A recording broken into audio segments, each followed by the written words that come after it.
It's pretty wild to think that a simple mixture of two metals could completely rewrite the story of humanity. We're talking about bronze. And this wasn't just some new material. It was the engine that literally forged cities, empires, and the very first global economy. But it all started with a puzzle, right? How does that even work? This was the central question of the entire Bronze Age, and the answer reveals a world that was way more interconnected than you might imagine, a world tied together by a single revolutionary alloy. This is a story of ancient globalization, and it was all driven by a desperate search for resources. So, what was the big deal with bronze, anyway? Well, before this, people used pure copper. And let's be honest, copper had its problems. It was soft, so tools and weapons got dull really fast. It was also tricky to cast, and it corroded. Bronze, on the other hand, was a massive upgrade. It was much harder, it held a sharp edge, and because it has a lower melting point, it flowed beautifully into molds. This wasn't just a small improvement, it was a total game changer. Okay, so to really get why this was such a big deal, we need to look at what bronze actually is and the incredible skill it took to make it. And trust me, this was not a simple process. Here's the basic recipe. You take about 9 parts copper, you add 1 part tin, and boom, you get bronze. Now, the real magic here is that the final product, the alloy, is way stronger and more useful than either of its ingredients are on their own. That simple formula is the key to this entire era. And just look at the complexity involved here. This wasn't something you could just whip up in your backyard. You needed specialist miners to dig the ore. You needed expert smelters who knew exactly how to control furnace temperatures. And you needed artisans who knew the precise recipe. The whole thing demanded a level of planning and social organization that was totally new. And that brings us to the biggest challenge of all. The ingredients for bronze, copper and tin, were almost never found in the same place. And this little geological inconvenience created the world's first truly global supply chain. See, here was the problem. Copper was pretty common across the ancient world. You could find it in a lot of places. But tin? Oh, tin was ridiculously rare.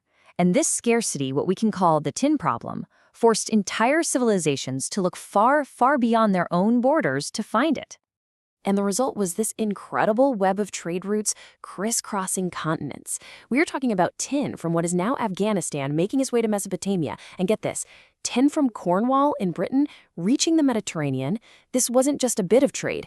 This was a sprawling economic system all held together by the nonstop demand for bronze.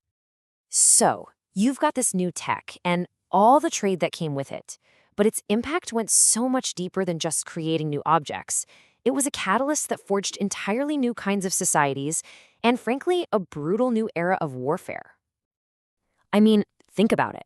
The need for bronze created new jobs, the first full-time metalworkers, miners, and traders. But it also created some serious social divisions. The elites, they quickly seized control of the mines and the trade routes. This created a new warrior class whose power was basically defined by their access to bronze weapons. And for the first time, society was split pretty clearly between the metal rich and the metal poor. And that power, it was demonstrated most effectively with this, the sword. This is a weapon designed for one single purpose: killing another person, up close. It was a personal, terrifying innovation that just wasn't practical before you had the strength of bronze. Bronze also made existing weapons way better. A socketed spearhead meant the point wasn't going to break or just fall off the shaft in the middle of a fight. It was tougher, more reliable, and a whole lot deadlier. But the absolute ultimate expression of Bronze Age military might had to be the chariot. This thing was the battle tank of its era. And it was only possible because of bronze, for the wheel fittings, for the axles, and of course, for the weapons carried by the elite warriors riding inside.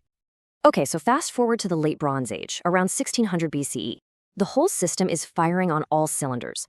The ancient world was basically dominated by a club of great powers, all connected by diplomacy, rivalry, and a constant flow of bronze.